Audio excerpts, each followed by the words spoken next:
बाबा जी की असीम कृपा से श्री साई सच्चरित अध्याय 21 हम सभी श्रवण करेंगे। श्री वी.एच. ठाकुर, श्री अनंतराव पाटनकर और पंढरपुर के वकील की कथाएं।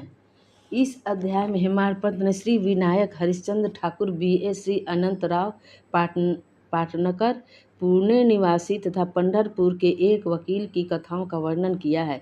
ये सब कथाएं अति मनोरंजक हैं। यदि इनका सारांश मनन पूर्वक ग्रहण कर उन्हें आचरण में लाया जाए तो आध्यात्मिक पथ पर पाठकगण अवश्य अग्रसर होंगे। प्रारंभ। यह एक साधारण सा नियम है कि गत जन्मों के शुभ कर्मों के फलस्वरूप ही हमें संतों का सानिध्य और उनकी कृपा प्राप्त होती है। उदाहरणार्थ हेमाड पंत स्वयं अपनी घटना प्रस्तुत करते हैं। वे अनेक वर्षों तक बंबई के उपनगर बांद्रा के स्थानीय न्यायाधीश रहे।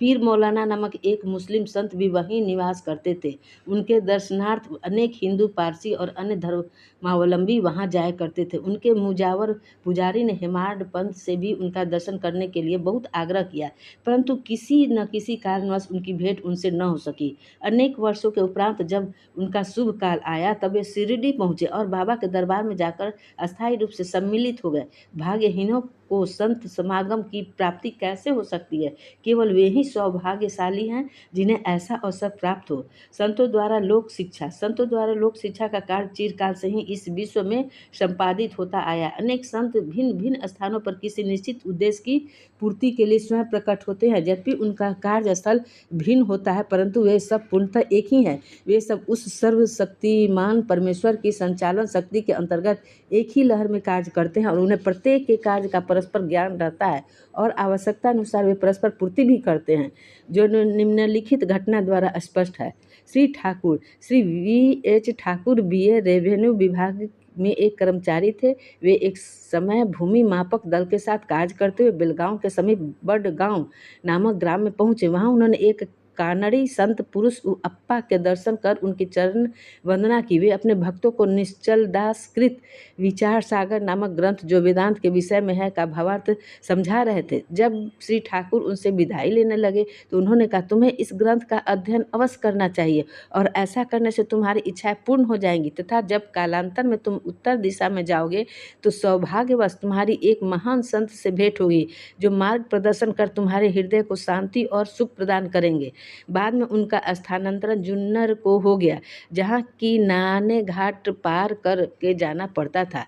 यह घाट अधिक गहरा और पार करने में कठिन था, इसलिए उन्हें भैंसे की सवारी कर घाट पार करना पड़ा, जो उन्हें अधिक असुविधाजनक और कष्टकर प्रतीत हुआ। इसके पश्चात उनका स्थानांतरण कल्याण में एक उच्च पद पर हो गया और वहां उनका नाना साहेब चंदोरकर से परिचय हुआ। उनके द्वारा उन्हें श्री साईं बाबा के संबंध में बहुत कुछ ज्ञात हुआ और उनके दर्शन की तीव्र उत्कंठा हुई। दूसरे दिन ही नाना साहब शिरडी को प्रस्थान कर रहे थे। उन्होंने श्री ठाकुर से भी अपने साथ चलने का आग्रह किया।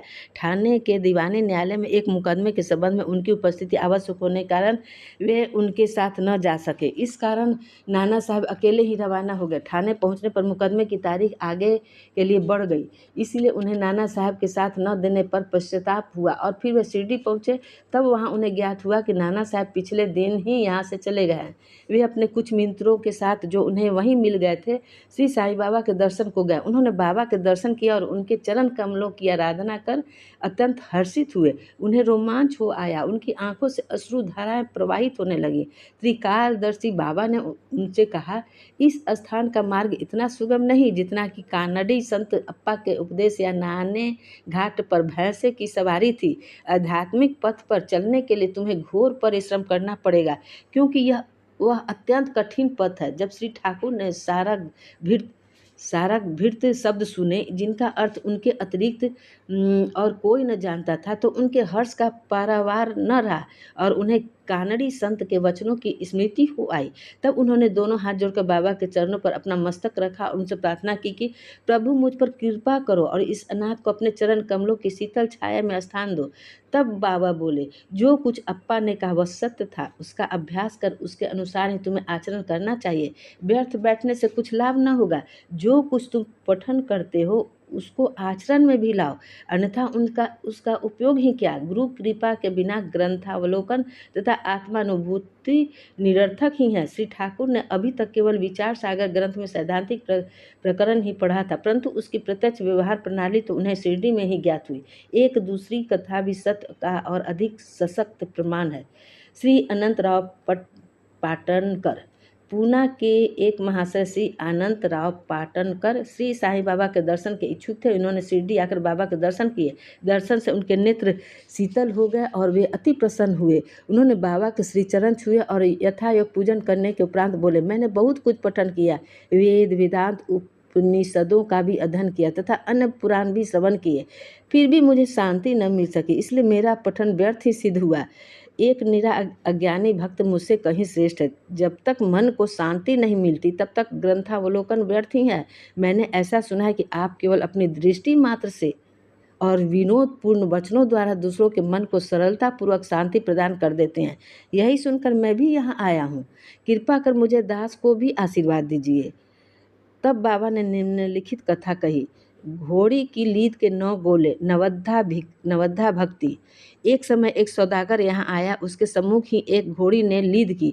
जिज्ञासु सौदागर ने अपनी धोती का एक छोर बिछाकर उसमें लीद के 9 गोले रख दिए और इस प्रकार उसके चित्त को शांति प्राप्त हुई। श्री पाटनकर इस कथा का कुछ भी अर्थ न समझ सके, इसलिए उन्होंने श्री गणेश दामोदकर उपनाम दादा केलकर से अर्थ समझाने की प्रार्थना की और पूछा कि बाबा के कहने का अभिप्राय क्या है। वे बोले कि जो कुछ बाबा कहते हैं उसे मैं स्वयं भी अच्छी तरह नहीं समझ सकता, परंतु उनकी प्रेरणा से ही जो मैं कुछ समझ सका हूँ वह तुमसे कहता हूँ। घोड़ी है इस कृपा और 9 एकत्रित गोले हैं 9 विधा भक्ति, यथा 1 श्रवण, 2 कीर्तन, 3 नाम स्मरण, 4 पाद सेवन, 5 अर्चन, 6 वंदन, 7 दास सख्य, 8 सख्य, 9 आत्मनिवेदन। ये भक्ति के 9 प्रकार हैं।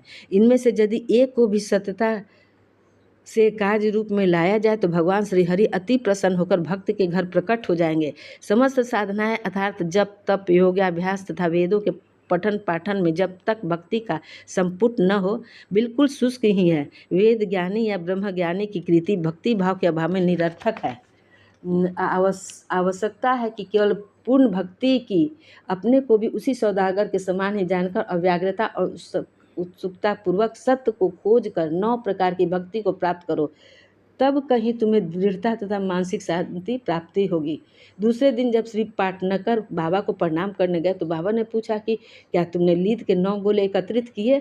उन्होंने कहा कि मैं अनाश्रित हूँ, आपकी कृपा के बिना उन्हें सरलतापूर्वक एकत्रित करना संभव नहीं है। बाबा ने उन्हें आशीर्वाद देकर सांत्वना दी, तुम्हें सुख और शांति प्राप्त हो जाएगी, जिसे सुनकर श्री पाटनकर के हर्ष का पारावार न रहा। पंढरपुर के वकील भक्तों के दोष दूर कर उन्हें उचित पथ पर ला देने की बाबा की त्रिकालज्ञता की एक छोटी सी कथा का वर्णन कर इस अध्याय को समाप्त करेंगे। एक समय पंढरपुर से एक वकील शिरडी आए। उन्होंने बाबा के दर्शन कर उन्हें प्रणाम किया तथा कुछ दक्षिणा भेंट देकर एक कोने में बैठकर वार्तालाप सुनने लगे। बाबा उनकी ओर देखकर कहने लगे कि लोग कितने धूर्त हैं, जो यहाँ आकर चरणों पर गिरते हैं और दक्षिणा देते हैं, परंतु पीठ पीछे निंदा करते हैं। कितने आश्चर्य की बात है ना। यह पगड़ी वकील के सिर पर ठीक बैठी और उन्हें उसे पहननी पड़ी।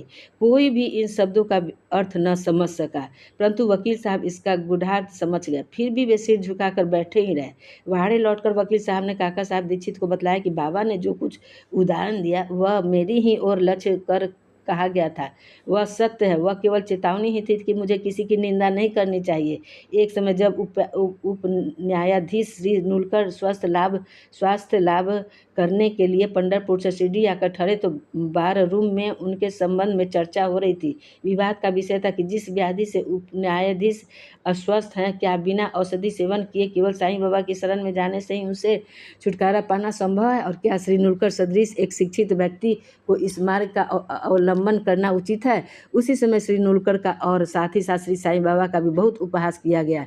मैंने भी इस आलोचना में हाथ बटाया था। श्री साईं बाबा ने मेरी उसी दूषित आचरण पर प्रकाश डाला है। यह मेरे लिए उपहास नहीं वरन एक उपकार है, जो केवल उपदेश है कि मुझे किसी की निंदा न करनी चाहिए और न ही दूसरों के कार्यों में विघ्न डालना चाहिए। शिरडी और पंढरपुर में लगभग 300 मील का अंतर है, फिर भी बाबा ने अपनी सर्वज्ञता द्वारा जान लिया कि बाररू में क्या चल रहा है। मार्ग में आने वाली नदियाँ, जंगल और पहाड़ उनकी सर्वज्ञता के लिए रोड़ा न थे।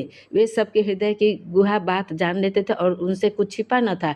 समीपस्थ या दूरस्थ प्रत्येक वस्तु उनके लिए दिन के प्रकाश के समान जाज्वल्यमान थी तथा उनकी व्यापक दृष्टि से ओझल न थी। इस घटना से वकील साहब को शिक्षा मिली कि कभी किसी का छिंद्रान्वेषण एवं निंदा नहीं करनी चाहिए। यह कथा केवल वकील साहब के लिए नहीं वरन सबके लिए शिक्षाप्रद है। श्री साईं बाबा की महानता कोई न आंक सका और न ही उनकी अद्भुत लीलाओं का अंत ही पा सका। उनकी जीवनी भी तदनुरूप ही है, क्योंकि वे पर ब्रह्मा स्वरूप है।